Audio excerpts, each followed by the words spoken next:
Bapak Ibu, kita akan segera mulai pengajian umum di Masjid Baitul Jannah di Sakre, Tangerang, Kabupaten Magetan. Baik. Bismillah, Assalamualaikum warahmatullahi wabarakatuh. Waalaikumsalam warahmatullahi wabarakatuh. Yang di belakang ibu-ibu, kalau ada salam harus dijawab. Di sebelah kiri ibu-ibu dengar suara saya, Bu? Dengar. Bapak-bapak dengar? Ya, kalau menjawab salam hukumnya apa? Wajib. Sekali lagi, Assalamualaikum warahmatullahi wabarakatuh. Assalamualaikum warahmatullahi wabarakatuh. Gimana kabarnya Bapak Ibu sekalian? Alhamdulillah sehat. Kalau diberikan nikmat sehat, tambah bersyukur, maka akan ditambah nikmat sehatnya. Kalau ibu-ibu bersyukur dengan hartanya, maka akan ditambah hartanya. Kalau bapak-bapak bersyukur dengan umurnya, akan ditambah umurnya. Ibu-ibu, bapak-bapak, semuanya kita ucapkan alhamdulillahirabbil alamin. Sebelum saya mulai, boleh saya berpantun dulu? Oke, kalau nanti saya berpantun bilang cakep. Bilang apa, Bu? Cakep. Cakep. Pantunnya ya. Iya. Bukan ustadznya. Oh iya. Pantunnya. Kalau ustadznya sudah sejak bayi sudah cakep. Iya. Iya.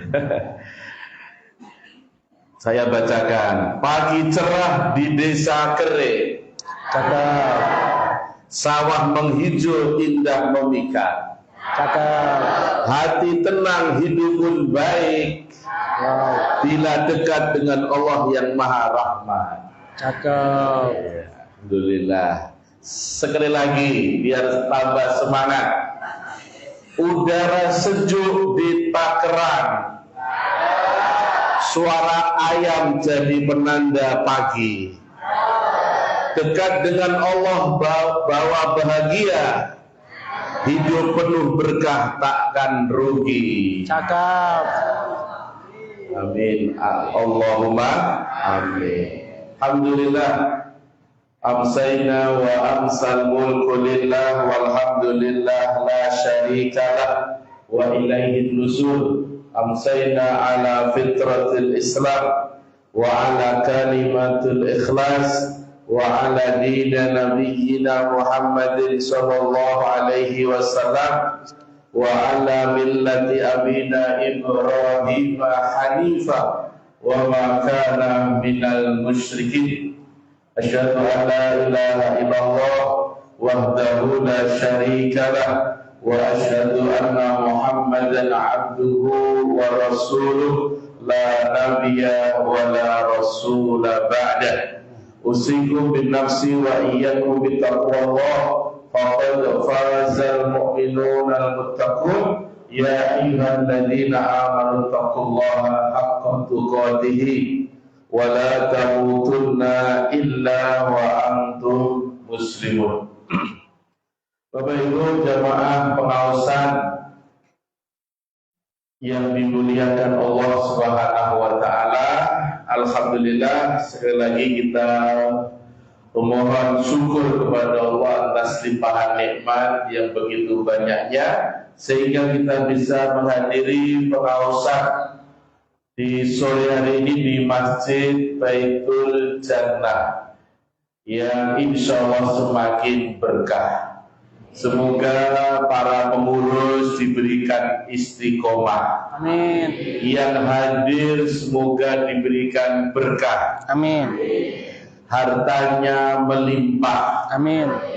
Bisa berkunjung ke kota Mekah dan Madinah. Amin. mati pun dengan husnul khotimah. Amin ya rabbal amin ya rabbal alamin.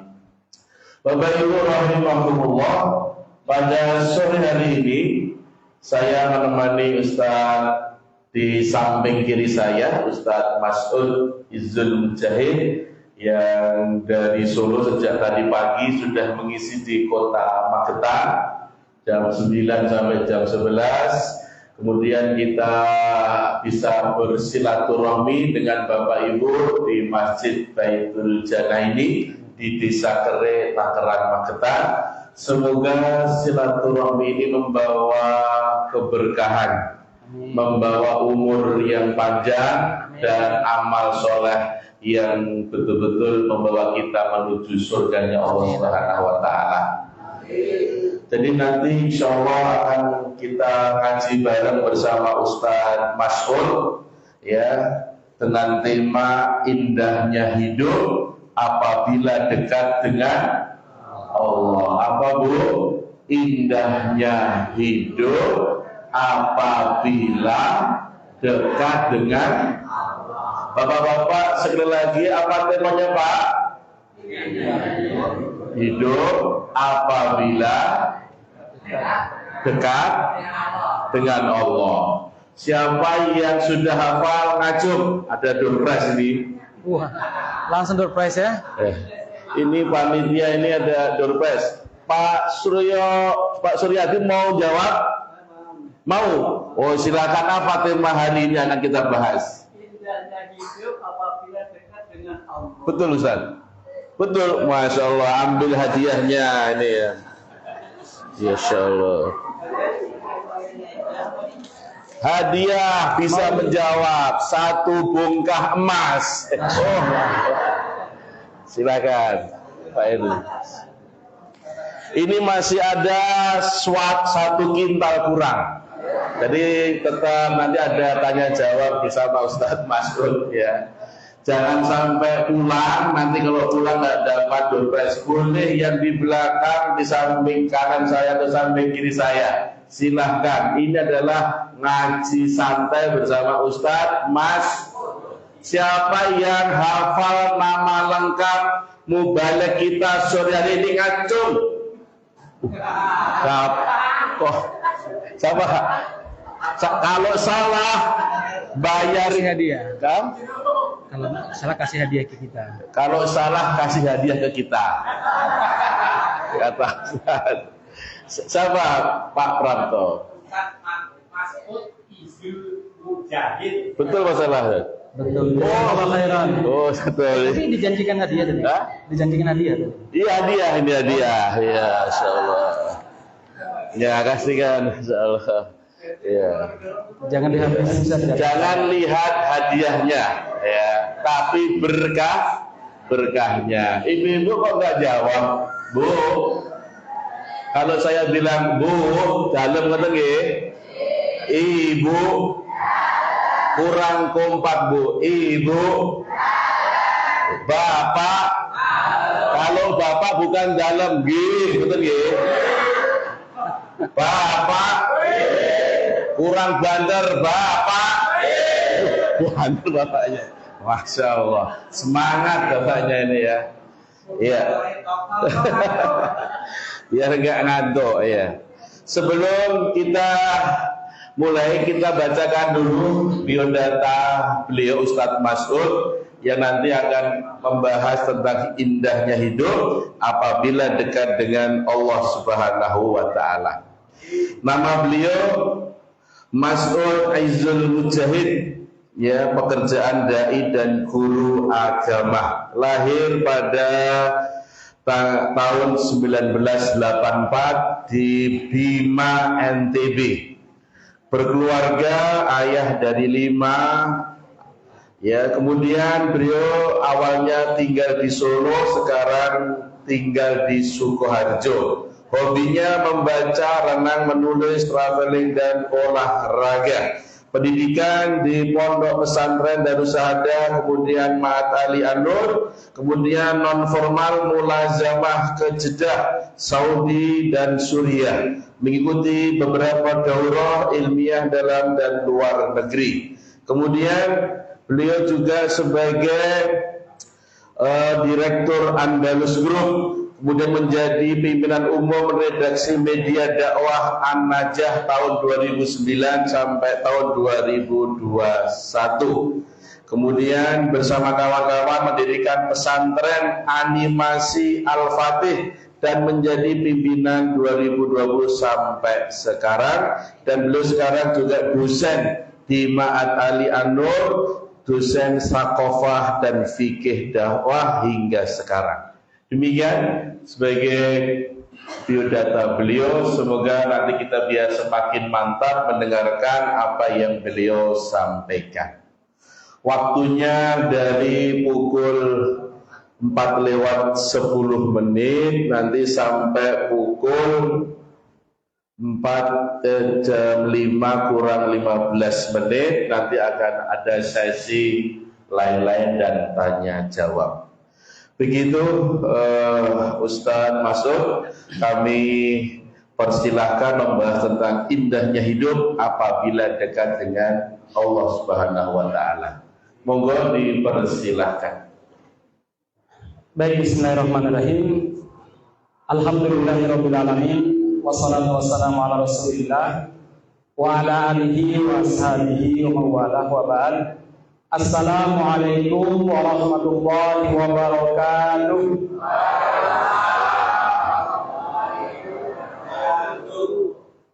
Ibu-ibu yang di luar belum kompak. Assalamualaikum warahmatullahi wabarakatuh. Waalaikumsalam warahmatullahi wabarakatuh. Yang sebelah kiri saya kok belum kedengaran suaranya. Apa karena belum dapat hadiah? Tenang Bu, masih banyak hadiah. Assalamualaikum warahmatullahi wabarakatuh. Waalaikumsalam warahmatullahi wabarakatuh. 3 kali saya memberikan salam, itu termasuk salah satu kebiasaan Kanjeng Nabi Muhammad SAW ketika pertama kali berjumpa dengan orang-orang baru, berjumpa dengan kawan-kawan yang lama. Biasanya beliau salamnya sampai 3 kali. Dalam Sahih Bukhari disebutkan demikian. Kenapa demikian? Karena dalam salam ibu-ibu, bapak-bapak, ada minimal 3 doa.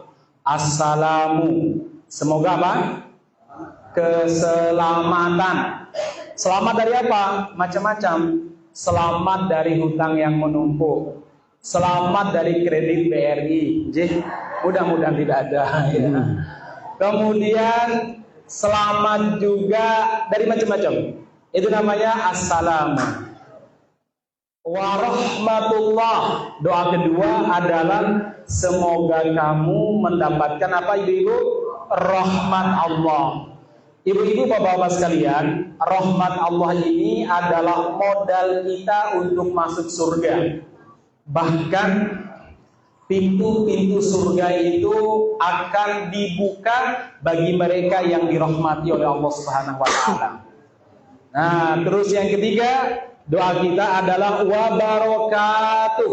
Mudah-mudahan kamu mendapatkan banyak keberkahan dari Allah Subhanahu wa taala.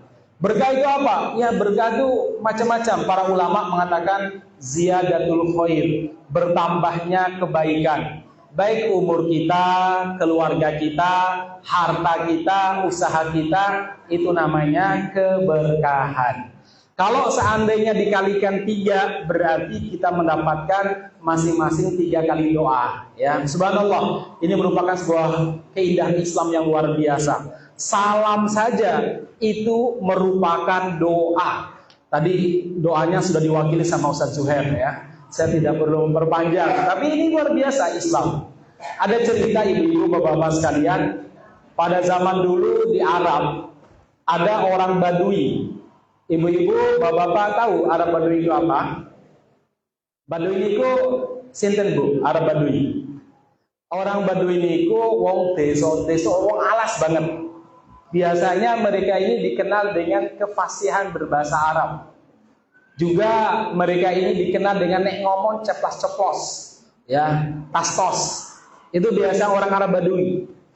Nah, suatu waktu dia ini berjumpa dengan Nabi Muhammad SAW di kota Mekah. Saat itu Nabi Muhammad SAW baru saja diangkat sebagai Nabi. Ya mungkin sekitar 3 tahun atau 4 tahun baru diangkat sebagai Nabi. Beliau sudah mendakwakan Islam secara terang-terangan. Dan pada saat itu belum ada larangan salam kepada orang kafir. Nabi pun salam. Assalamualaikum warahmatullahi wabarakatuh. Ya. Dia begitu mendengar salam Nabi gini. Dia kaget.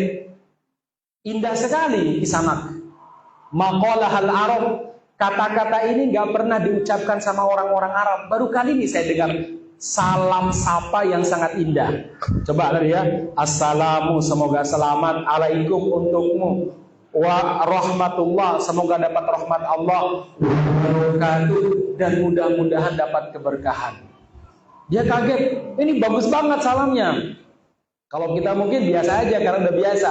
Lagi pula karena kita nggak begitu memahami bahasa Arab dengan baik, maka kita ini mungkin kurang tersentuh. Ini orang Baduy, dia paham bahasa Arab fasih. Dia mengatakan maqalahal Arab. Ini kata-kata belum pernah diucapkan sama orang Arab. Karena orang Arab biasanya kalau berjumpa ucapannya apa? Sobahul khair, selamat pagi. Ya, sobahun nur atau masaun nur, lailatun sa'idah, malammu bahagia. Ya kalimat-kalimat sapaan biasalah. Ini kok ada salam, assalamualaikum warahmatullahi wabarakatuh. Ya, dia begitu senang.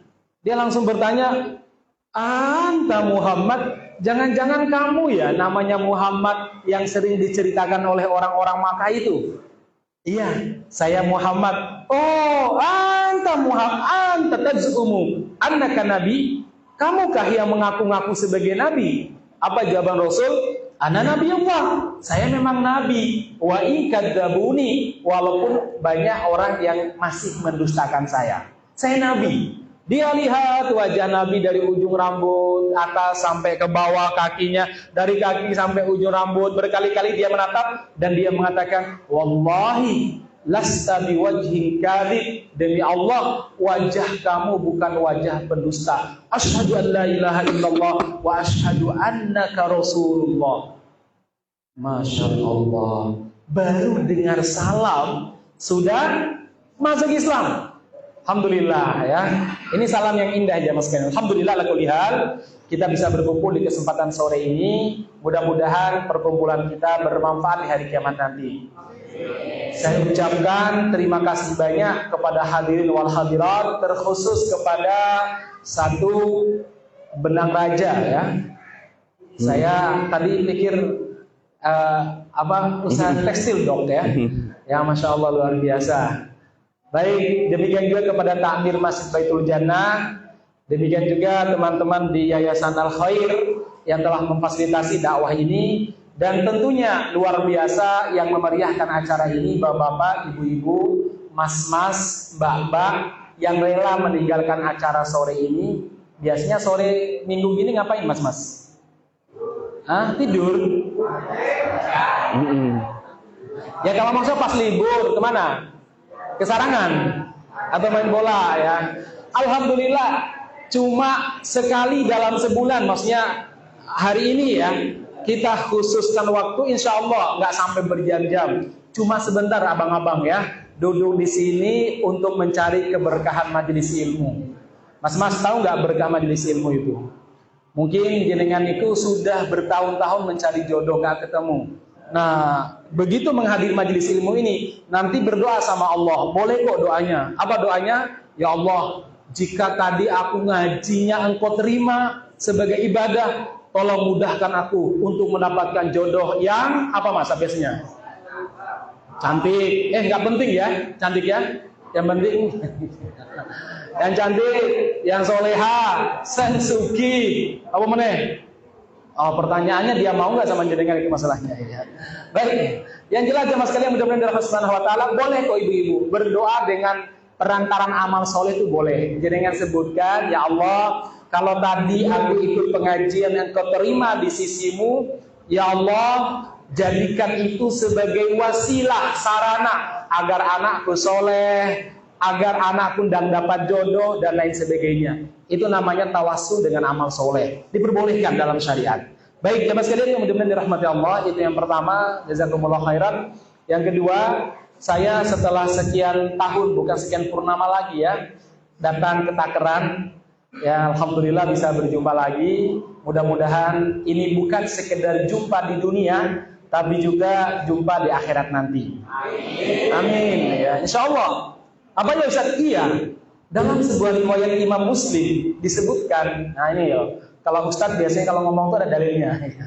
Dalam riwayat Imam Muslim jamaah sekalian disebutkan bahwa kelak di hari kiamat kata Rasulullah ada perdebatan yang sangat ramai. Debatnya ramai sekali. Ya, hangat berkali-kali debatnya. Lebih ramai daripada debatnya Roy Suryo. Terkait ijazah itu ya. Debatnya ramai banget, berkali-kali. Tentang apa? Tentang penduduk neraka. Siapa yang berdebat antara Allah dengan penduduk surga? Allah akan datang berkunjung kepada penduduk surga. Masya Allah. Sebuah kehormatan. Allah mengunjungi penduduk surga. Kemudian Allah pun mengatakan, ya ahlal jannah, wahai penduduk surga. Kita saat itu, bapak-bapak, mas-mas, abang-abang, kita akan mendongakkan kepala dan mengatakan, labbaik wa sa'daik wal khair biyadaik. Iya ya Allah, kami dengar seruanmu ya Allah. Apakah kalian telah ridho? Sudah ya Allah. Apakah kalian suka dengan nikmat yang kau berikan? Suka ya Allah. Allah pun bertanya, semua jawaban memuaskan. Kemudian Allah mengatakan, apakah kalian punya kebutuhan yang harus kupenuhi, yang menawarkan untuk dipenuhi kebutuhan kita Allah Subhanahu wa taala. Ya. Apa kalian punya kebutuhan yang harus kupenuhi? Pada saat itu jamaah sekalian, penduduk surga kita insya Allah menjawab, la ya Rabb, tidak ya Allah, semua terpenuhi. Engkau telah memasukkan kami ke dalam surga. Engkau telah membuat kami cantik dan tampan yang luar biasa. Jadi penduduk surga nanti, halo bapak-bapak, ya ibu-ibu, mas-mas, tampang-tampang kayak gini nggak ada nanti Pak. Apalagi mas-mas itu nggak ada, kayak kita nggak ada Mas. Kenapa? Kita ini akan direnovasi. Apa sih renovasinya? Ya? Didaur ulang kita ini. Karena kata Rasulullah SAW, penduduk surga itu nek laki tampangnya maksimal, nek perempuan cantiknya maksimal juga. Jadi kalau kita udah merasa maksimal belum, bapak-bapak? Belum. Mas-mas udah merasa maksimal belum? Hah? Belum, buktinya belum berani maju kayak Mas ya. Ya. Baik. Jadi mas sekalian, lah terus laki-laki yang paling tampan seperti siapa Ustaz? Rasulullah mengatakan kita akan masuk surga dengan tampang laki-laki yang paling tampan, yang paling ganteng. Siapa kira-kira bapak-bapak? Siapa? Nabi Yusuf. Betul ya? Masih ada hadiah? Masih. Siapa tadi yang jawab? Salah, Ustaz. Oh. Sekarang ibu-ibu, siapa yang paling tampan? Jangan bilang suami saya ya. Iya. Siapa Nabi yang paling tampan? Nabi Yusuf. Emang pernah lihat, Bu? Mas, siapa yang paling tampan? Hah? Nabi Adam. Betul. Kenapa? Masya Allah, betul Ustaz. Betul, Nabi Adam. Masya Allah, ya. Dapat. Kita itu Masya Allah dapat ya. Ini kok yang mas-mas belum nih ya. Ya. Jenengan kan punya HP, tinggal dibuka cari di Google itu loh. Ya. Tadi jenengan Google nggak Mas? Oh enggak. Baik, Nabi Adam. Nabi yang paling tampan itu Nabi Adam. Sebagaimana wanita yang paling cantik berarti siapa? Hawa. Bukan jenengan ibu-ibu ya. Hawa. Nah, separuh kecantikan Hawa dibagi dua ya. Separuhnya dikasihkan kepada istrinya Nabi Ibrahim yang paling cantik. Namanya siapa? Sarah. Bukan Sarah Azhari ya, Sarah biasa. Ya. Separuh sisanya dikasih ke siapa? Dikasihkan yang sebelah ya. Ibu-ibu ini, istri kita juga Ustaz ya. Saya nggak tahu ibu-ibu dapat seberapa jutanya saroh ya. Baik itu. Nah, kita akan masuk sebagaimana tampangnya Nabi Adam, manusia yang paling tampan. Ala surati abihim Adam kata Rasul. Nah, jemaah sekalian, penduduk surga bilang, "Ya Allah, kami nggak punya kebutuhan lagi. Hanya satu pertanyaan kami. Apa itu? Aina ikhwanuna alladziina yusalluna ma'ana wa yasumuna ma'ana wa yatasaddaquna ma'ana?" Mana kawan-kawan kami yang dulu bersama dengan kami dalam kebaikan? Coba ingat Bapak-bapak, Mbak-mbak, Mas-mas. Jadi ternyata yang diingat oleh penduduk surga adalah apa? Kawannya yang dulu bersama dengan dia dalam kebaikan. Aina haula? Dulu sholat bareng zuhur bersama dengan kami di Masjid Babul Jannah. Zuhur itu atau asar juga, Mas? Asar pisan ya? Iya. Yang dulu maghriban bareng sama kami di Takeran, ngaji bareng Ahad pagi bersama kami Ahad ketiga misalkan. Aina haula? Mana mereka? Kok nggak lihat Mas Fulan, Mbak Fulana nggak lihat? Apa kata Allah? Dia sekarang masih saya hukum di neraka. Nanti baru masuk surga. Enggak, ya Allah, masukkan sekarang. Kenapa dia dihukum di surga? Dia kan saya sholat sama saya. Iya, sholatnya pas zuhur toh, pas kerja ya. Asar orang misalkan. Nggak ada di sana, nggak ada ya? Nggak ada sedikit. Barakallahu enggak. Cuma jok aja ya. Baik, dia gini jemaah sekalian. Akhirnya jemaah sekalian, apa yang terjadi?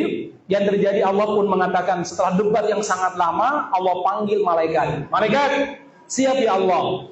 Bawa Mas Fulan ini, bawa Mas Juher ini misalkan, untuk mencari kawan-kawan yang dulu bersama dengan dia dalam kebaikan. Dia cari kawannya, di neraka dia cari satu persatu. Itu ya Allah, Mbak Fulana teman saya dulu di pabrik, pengajian biasanya paling cepat, tapi kalau pas pengajian pegang HP, tapi nggak apa-apa ya Allah, masukkan dia ke dalam surga. Ada nggak orang yang di luar? Oh nggak ada. Iya. Misalkan dia Mas Kain, dia cari kawannya. Ya Allah, itu Mas Fulan yang dulu bersama dengan saya dalam kebaikan, sholat bareng sama saya. Ya Allah, berikan syafaat kepada dia ya Allah. Masya Allah, ternyata kawan yang baik di dunia akan memberikan syafaat kepada kawannya yang baik juga di surga nanti. Masya Allah jemaah sekalian. Jadi syafaat itu nggak khusus bagi Nabi. Yang khusus bagi Nabi namanya syafaatul uzma, syafaat yang paling besar. Tapi Al-Quran yang kita baca bisa beri syafaat, sholat yang kita tunaikan bisa beri syafaat, kawan kita yang hadir pada kesempatan kali ini bisa beri syafaat. Insya Allah kalau saya duluan masuk surga, tak cari jenengan di surga maksud saya gitu ya. Jenengan tak cari di surga yang lain. Masa jenengan mau di neraka sih ya? Ya, tak cari di surga nanti jamaah sekalian. Saling mencari nanti jamaah sekalian. Nah inilah makanya Imam Al-Hasan Al-Basri, ulama ahlu sunnah, beliau adalah ulama tabi'in. Beliau pernah mengatakan aktiru min suhbatis solihin, perbanyaklah bergaul dengan orang-orang soleh. Ya modal kita itu apa? Bergaul dengan orang-orang soleh, mencintai orang-orang soleh, walaupun amal kita belum seberapa dengan mereka. Bergaulah dengan mereka. Kenapa? Fa innahum lakum syufa'a yaumal qiyamah. Karena mereka nanti di hari kiamat akan memberi syafaat kelak di hari kiamat nanti. Pesan saya kepada adik-adik, mas-mas, abang-abang tampan ini, ya, seburuk apapun kita, tapi satu pesan saya, tetaplah mencintai orang soleh dan punya kenalan orang soleh. Syukur-syukur kalau dia kiai, ustadz, wali Allah. Syukur-syukur kalau dia ulama, masya Allah, nanti dicari di surga nanti. Ini ulama tenanan, ya. Nanti akan dicari jemaah sekalian. Nah inilah yang membuat saya bahagia kalau pergi kajian-kajian seperti ini. Saya mas punya komunitas yang banyak, kawan yang soleh yang luar biasa. Ya, saya tuh kemarin tiba-tiba ditelepon dapat undangan jauh Istanbul, Turki, minta menghadiri konferensi ulama dunia berbicara Palestina dan masa depan umat Islam. Yang mengundang teman-teman dari Palestina karena saya punya NGO tiap bulan ngirim bantuan ke Palestina. Bulan ini kita kirim, bulan depan juga kita kirim biasanya kita fasilitasi orang-orang yang mau yang mau memberikan bantuan ke Palestina. Nah kemarin karena sudah kenal undang, dia bilang Syekh hadir di Istanbul. Saya bilang kok anu banget, apa namanya? Mendadak banget. Saya udah punya acara di Lampung, di Kalimantan rencananya. Terus mereka bilang, iya, cuma satu, apa? Kami, karena negara kami belum merdeka, kami hanya mampu menyediakan tempat tinggal. Waduh, ya. Nah, tapi kemudian saya berpikir, ya Allah, mereka percaya dengan kita, berarti mereka itu baik, insya Allah. Mereka para pejuang. Bismillah, saya siap berangkat. Saya bilang gitu. Terus istri bilang, uang dari mana, Bi? Pokoknya bismillah sebenarnya. Teleponlah teman saya. Dek, adik saya nih. Kakak mau berangkat. Gini. Kamu kan duitnya banyak. Kamu gak usah berangkat dapat pahala. Nah, aku aja yang berangkat. Berapa Kak? Segini. Oh ya masih kurang, saya bilang gitu. Udah, saya telepon teman dokter juga. Karena saya di Solo juga banyak halal-halal teman-teman dokter. Tolong dong saya, dok, gini. Oh siap, kami siap membersamai. Walaupun kami di Indonesia, tapi mudah-mudahan dakwah kami sampai di Palestina, bahkan sampai Istanbul. Siap. Ya. Apa alasan saya? Salah satu saya sampaikan kepada teman-teman saya di kantor dan sebagainya. Kita berjumpa dengan orang-orang soleh. Insya Allah. Nah disitulah kita punya modal untuk bisa mendapatkan syafaat orang-orang soleh kelak di hari kiamat. Ibu-ibu sekalian, makanya kalau datang ada ustadz, ada kiai, ada ulama, datang ke daerah kita, datangi mereka. Kenapa? Mudah-mudahan kita dapat syafaat mereka kelak di hari kiamat nanti. Baik, jemaah sekalian yang mudah-mudahan dirahmati Allah, hidup indah kalau dekat dengan Allah Subhanahu wa taala. Itulah yang dirasakan oleh orang-orang yang baik telah lama masuk Islam atau yang lahir dalam keadaan Islam. Kapan kita bisa merasakan indah ketika kita dekat dengan Allah Subhanahu wa taala? Banyak. Di antaranya apa? Satu, kalau kita itu melihat kelebihan-kelebihan Islam. Indah sekali. Saya berikan contoh jemaah sekalian yang mudah-mudahan dirahmati Allah Subhanahu wa taala. Saya baca kenapa Deddy Corbuzier itu masuk Islam. Yang dekat-dekat aja lah. Saya baca podcast, saya dengarkan podcastnya. Apa yang buat dia tertarik masuk Islam? Ya. Dia bilang begini, ada banyak hal yang saya dapatkan di Kristen, tapi lebih banyak hal yang nggak saya dapatkan di Kristen. Di antara yang tidak saya dapatkan dalam Islam itu apa? Orangnya ramah dan sering berkumpul. Sholat Jumat, sholat 5 waktu, ya. Ada kematian mereka datang, ada yang sakit mereka dikunjung bareng-bareng. Saya tuh sampai bukan ya Allah ya, dia dulu masih nonis ya. Dia tuh merasa ini luar biasa ini ya. Ini agama yang luar biasa. Akhirnya apa jemaah sekalian? Dia kemudian memutuskan untuk masuk Islam. Walaupun dia cerita sebelum itu saya sering dengarkan kajian-kajiannya Ustadz Agim, dia bilang gitu ya. Oh, kok ternyata Islam tuh punya konsep dalam bagaimana mengelola emosi, mengelola perasaan. Islam itu punya konsep yang luar biasa. Apa itu? Ada tawakal, ada sabar, ada ikhlas, ada ridho. Ini semuanya konsep jemaah sekalian. Konsep yang tidak ada pada agama lain. Nah, ini kata dia. Nah, itulah ketika orang itu tahu ada kelebihan Islam, dia merasa indah untuk masuk Islam. Saya punya kawan lagi. Dia sekarang jadi ustadz besar di Nusa Tenggara Barat sana. Dia cerita sama saya. Ustaz tahu nggak murid saya dulu kenapa saya masuk Islam? Dia punya keluarga di daerah Waingapu sana, Sumba. Dia keluarga Kristen taat, bahkan bapaknya punya gereja, ya. Depan rumahnya ada gereja yang dibangun oleh bapaknya. Dia masya Allah ya, dia semangat belajarnya. Saya ngajari dia dan sebagainya. Saya kan jadi ustaz, masya Allah. Dia bilang begini, saya itu kan dari kecil dididik dengan Kristen Ustaz. Sampai ada cerita Ustaz, saya ingin sekolah SMP. Nah di kampung saya itu nggak ada SMP yang bagus. Adanya itu di pesisir pantai, kan dia tinggal di dekat gunung. Ya, adanya di pesisir pantai daerah Sumba sana jamaah sekalian. Nah di pantai itu banyak orang Jawa, orang Bima, orang Minang, orang Sulawesi, yang biasanya mereka memang perantau dan pedagang. Nah banyak muslim, saya mulai dunia baru, melihat mereka ke masjid, sementara kami cuma ke gereja sekali ya. Nah hingga suatu waktu Ustaz, kan ada pelajaran agama, yang Kristen dengan pendeta, yang muslim dengan guru agama. Nah kalau ada yang Kristen nyanyi terus Ustaz, saya udah hafal nyanyi sejak kecil, saya punya gereja ya. Orang tua saya punya gereja, Akhirnya apa? Akhirnya saya itu ketika ada pelajaran agama, saya masuk ke perpus, baca-baca. Bacalah saya Al-Quran, Al-Quran terjemahan. Dia buka kebalik kayak dia buka buku ya, dari belakang. Ya, ketika dia buka dari belakang, di antara ayat yang dia baca surat Al-Ikhlas. Qul huwallahu ahad. Dia baca terjemahannya. Katakanlah Allah itu esa. Allah itu tunggal. Oh ya. Allahus samad. Allah tempat bergantung segala sesuatu. Di bawahnya dicatatkan kakinya. Kalau ada apa-apa larilah kepada Allah, mintalah kepada Allah, berdoalah kepada Allah. Ih, kok beda ya sama agama saya? Kalau kami minta sama Yesus.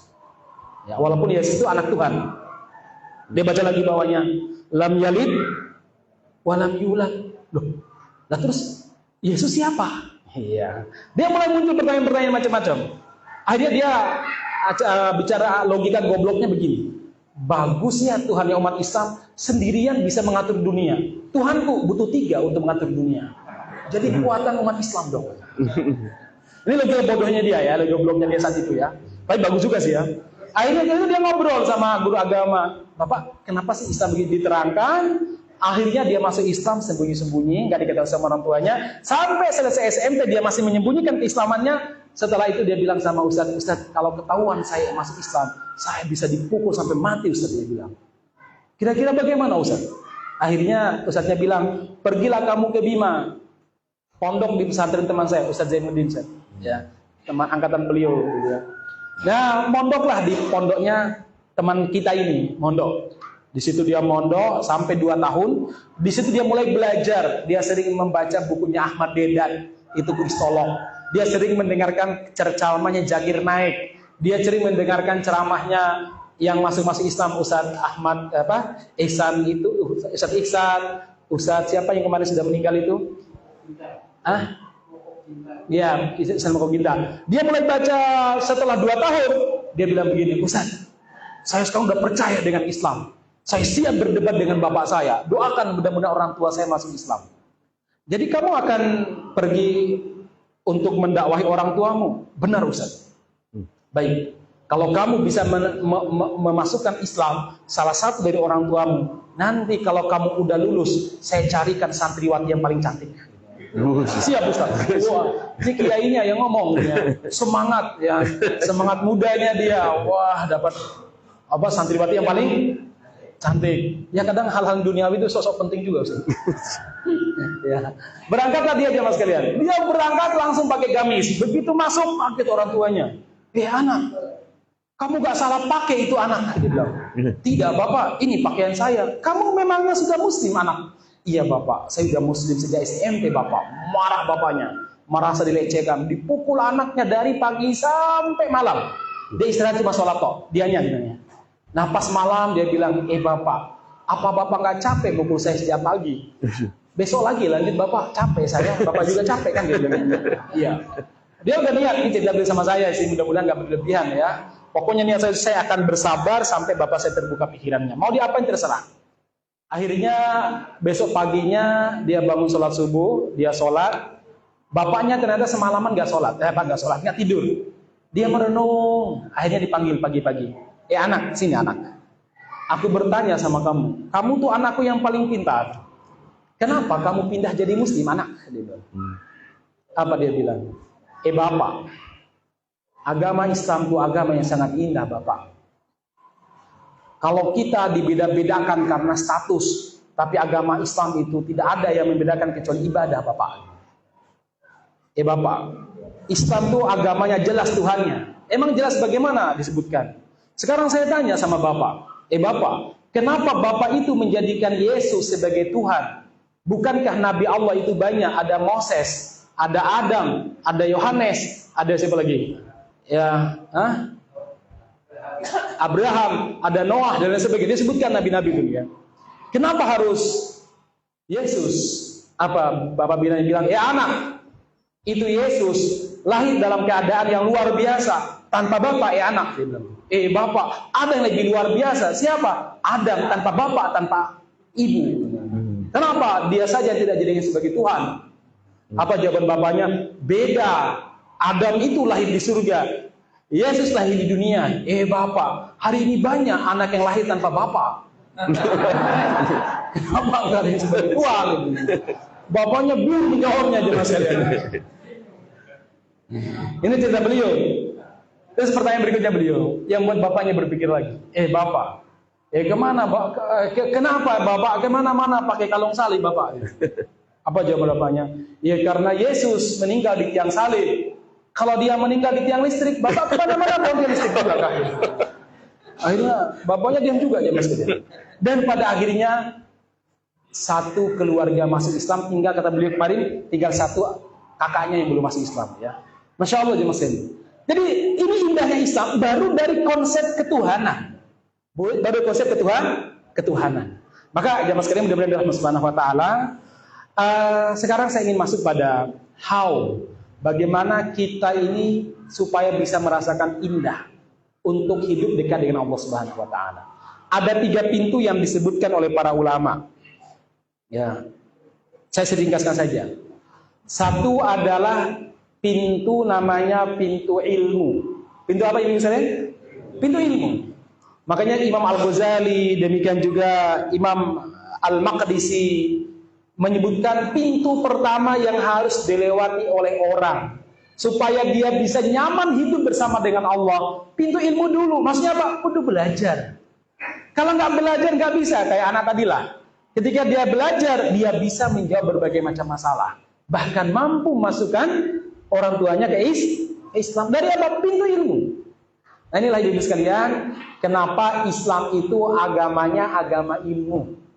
Islam itu agama ilmu. Sebelum Allah menurunkan kewajiban pakai jilbab, kewajiban sholat, puasa, yang pertama kali turun kepada Nabi adalah Iqra bismi rabbikal ladzi khalaq khalaqal insana min 'alaq. Yang pertama salah apa? Belajar. Iqra, bacalah. Ini poin pertama jemaah, yaitu pintu ilmu. Bahkan Nabi Muhammad SAW memberikan pahala yang luar biasa bagi mereka yang mau menuntut ilmu. Beliau mengatakan, innallaha wa malaikatahu wa ahlas samawat. Sesungguhnya Allah, semua malaikatnya dan semua penduduk bumi dan semua penduduk langit, hatta namlah fi juhriha, sampai semut yang ada di lubangnya, wa hattal huti fi bahr, sampai ikan paus yang ada di kedalaman laut, la yusalluna ala muallimin nasal khaira, akan senantiasa bersolawat kepada orang yang mau mengajarkan kebaikan kepada manusia.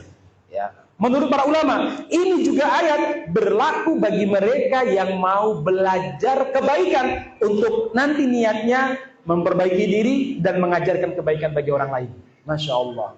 Disolawatin oleh Allah, oleh malaikat, oleh semua penduduk langit, oleh semua penduduk bumi, sampai semut yang kita nggak tahu berapa jumlahnya di satu lubang, padahal berapa lubang semut yang ada di sekitar halaman kita, semuanya akan bersolawat kepada mereka yang mencari ilmu, apalagi mengajarkan ilmu kepada siapapun. Masya Allah. Ini keberkahan yang luar biasa jemaah sekalian. Pintu ilmu ini. Nah makanya kalau bisa ibu-ibu, abang-abang, mas-mas, mbak-mbak, jenengan niku ada majelis taklim. Ya mungkin di Babul Khair sekali sepekan misalkan ada kajian. Nah, nggak usah lama-lama dulu awal-awalnya. Cuma berapa? Ya dari maghrib sampai isya. Atau mungkin habis zuhur, habis sholat, membaca Riyadhus Sholihin. Saya di dekat kantor saya sudah hampir berapa tahun ini. Saya rutinkan 3 hari, Senin, Selasa, dan Kamis. Dulu sebenarnya 4 hari, karena kesibukan saya, akhirnya tinggal 3 hari. Untuk apa? Membaca Riyadhus Sholihin di sebuah masjid. Jadi saya lihat daripada jemaahnya tidur main HP, setelah sholat, salam, zikir sebentar, saya naik. Setiap hari saya baca hadis. Ya. Kadang 1 hadis, saya ambil manfaatnya. Kadang kalau pendeknya 2 hadis saya gabungkan, besok lagi terus begitu. Akhirnya ramai itu masjidnya. Ya. Ada orang datang hanya untuk mendengarkan kajian Riyadhus Sholihin karena nggak lama-lama. Makanya kalau kajian itu nggak perlu nama, Ustaz. Iya. Ini udah kelamaan kayaknya nih ya. Iya, udah lama ya Mas ya? Udah lama banget ini ya. Maka saya ringkas saja. Oke, sepakat? Oh ya, kalau gitu Ustaznya senang kalau nggak lama-lama aja. Baik, jadi poin pertama adalah ilmu. Ini penting.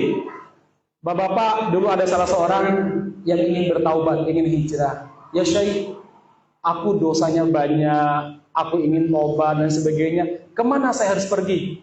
Pergilah ke majelis ilmu.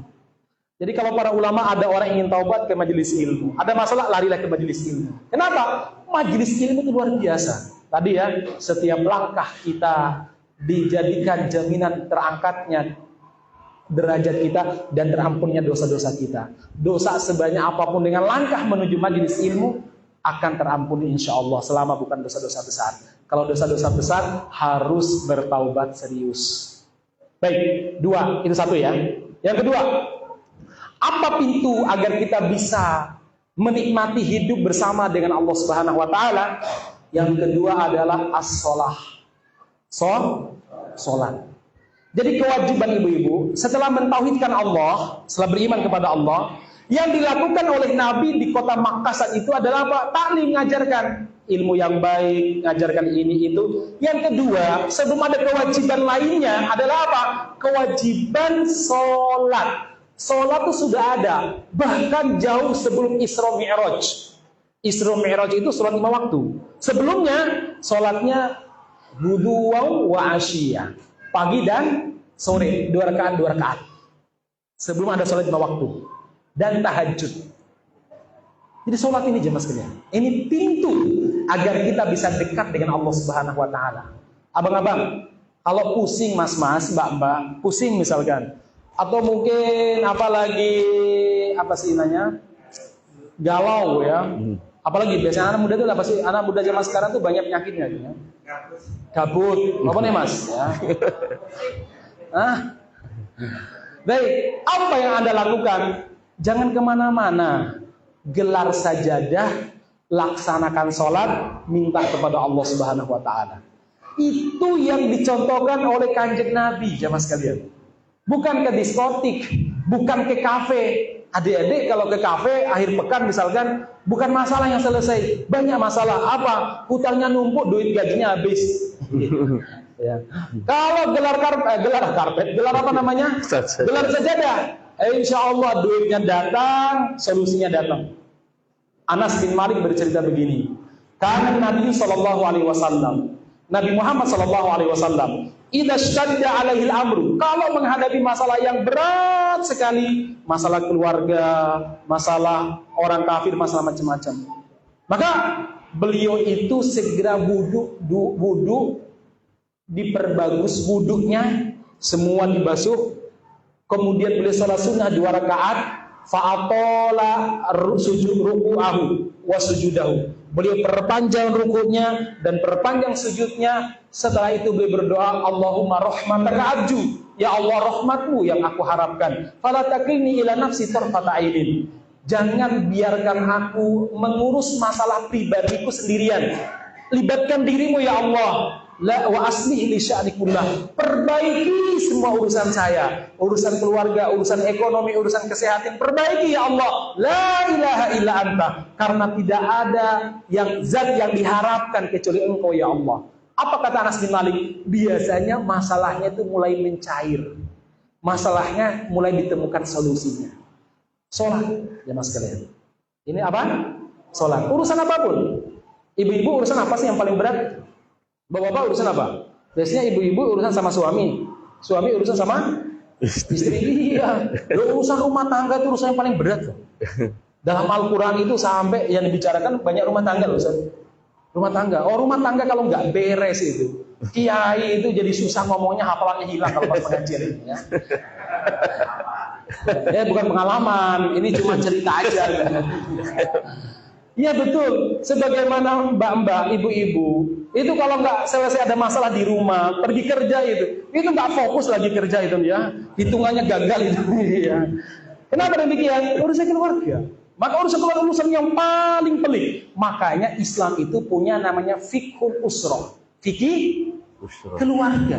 Sebagaimana fikih sholat ada fikihnya, ada ada apa namanya? Ada seninya dalam membangun keluarga. Ada seninya bagaimana kita menyelesaikan masalah dengan keluarga. Iya, ada. Nah, kalau ada masalah ibu-ibu sama suami, jangan lari ke ibunya jenengan ya.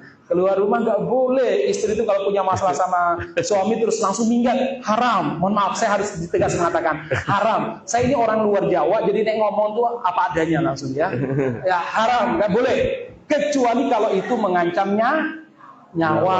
Nah terus gimana? Kalau marah ngomong sama suaminya, Mas, aku mau marah, boleh nggak ke kamar? Ya. Jangan sampai dengarkan sama anak. Harus di kamar.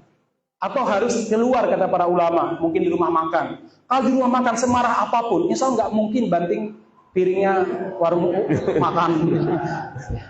Saya itu kalau ada teman-teman yang konsultasi keluarga, saya ngajaknya pasti ke rumah makan, bukan ke masjid. Bukan karena apa-apa, di masjid ada hidangan. Ya. Saya kemana? Di rumah makan. Kenapa? Di rumah makan tuh kalau pas lagi pusing-pusing kan mereka, istrinya cerita, suaminya mungkin lagi menahan emosinya, digigitnya es batu atau apa, dimain-mainkannya apa esnya kan begitu ya. Kalau di masjid kan susah, nanti kalau dia cabut karpet kan susah ya, jadi masalah. Sering gitu. Ada yang datang baru ketemu sama saya, istrinya langsung nangis, Ustaz boleh curhat? Saya sebentar nunggu suami dulu, saya bilang ya, jangan di situ, saya tunggu di sini. Nanti kalau suami jenengan datang baru kita curhat. Gitu. Itu begitu. Ternyata urusan terpelik itu urusan rumah tangga. Selesaikan dengan apa? Sholat. Dengan apa, Bu? Sholat. Adik-adik, duit pulsanya kurang, kotanya apa kurang? Pergi ke wifi, oh enggak ya? Sholat. Ini masalahnya. Belum dapat jodoh, sholat. Pokoknya sholat. Wasta'inu bis-sabri was-sholat. Sholat itu jelas. Nah ini ya, makanya jangan remehkan sholat. Karena soalnya semuanya barokah, dari adzan sampai salam sampai zikir ba'da salamnya para malaikat menemani kita. Yang terakhir adalah apa kata para ulama? Pintu menuju surga Allah Subhanahu wa taala salah satunya yang paling penting adalah apa? Birrul walidain. Apa artinya, Ustaz? Berbakti sama orang tua. Tolong ya, orang tua dijaga hak-hak mereka. Apapun bentuk mereka, bagaimanapun sekarang kondisi mereka, mereka adalah orang yang telah melahirkan kita. Ya, rezeki yang Allah berikan kepada kita, berbagilah dengan mereka. Mungkin orang tua kita keluh lidahnya untuk meminta, tapi kita yang harus tahu perasa. Nanya kalau jauh, tanya Bu, ya ini ada kiriman segini, cukup boten? Tadi ada rencana ke dokter apa tidak? Kalau jauh ya, kayak saya telepon, gimana Bu? Saya baru kirim sekian. Ya, cukup nggak? Pekan ini ada rencana ke dokter atau bagaimana? Karena saya merasa nggak bisa nganter, jadi uang saya aja yang nganter ke sana ya. Maka jemaah sekalian benar-benar Allah Subhanahu wa taala berbakti sama orang tua. Karena itulah surga kita jemaah sekalian. Rasulullah pernah ditanya, ya Rasulullah, manusia mana yang paling berhak mendapatkan kebaikan dari saya? Apa jawaban Nabi? Mas, bukan pacarmu, enggak boleh, haram itu ya. Siapa? Ibumu. Sumaman, ummu. Ibumu. Sumaman, ummu. Ibumu. Lalu kemudian bapakmu. Ya. Jadi sekali lagi begitu, karena waktu sudah sampai 16.49, mungkin ada yang perlu disampaikan atau tanya jawab. 3 hal itu dijaga baik-baik ya. Barakallahu fiikum. Masya Allah, jazakallahu khair kepada Ustaz Mas'ud yang telah mengupas materi kita. Gimana Bapak Ibu? Mantap atau mantap sekali? Pengen besok bisa ketemu kembali? Insya Allah ya. Konsultasi kepada Pak Dokter nanti ya. Iya. Baik, karena ini masih ada doorpress 1, 2, 3 Ustaz, 3 pertanyaan ke jamaah putri dulu. Tadi putra sudah, tadi ini putri nih Ustaz. Ya. Masya Allah. Bagi yang mau bisa menjawab dikasih doorpress. Dipanggil dulu kodenya apa tadi? Ya, pasportnya jangan lupa Bu, pasportnya dulu. Kita coba sekali ya, Ibu. Nah, pasportnya itu. Kurang kompak. Kalau kurang kompak nanti hadiahnya kita bawa pulang ya Ustaz ya. Iya, itu sebagian udah masukkan snacknya di tasnya, belum rampung loh. Iya. Ini nggak apa-apa. Ya, passwordnya dulu, Ibu. Masya Allah. Pengen ngaji lagi, mau Bu? Mau atau mau banget? Masya Allah ya. Pertanyaan pertama. Ya. Baik, pertanyaan pertama yang mudah apa yang gampang? Oh, dua-duanya. Baik. Yang pertama, pertanyaan saya ibu-ibu karena gampang, tolong sebutkan 3 saja bagaimana agar hidup kita bersama dengan Allah. 3. Tadi udah sebutkan loh. Satu aja ibu-ibu. Oh ya. Sholat. Boleh tambah satu lagi, Bu. Sholat. Satu lagi. Itu kan yang kedua.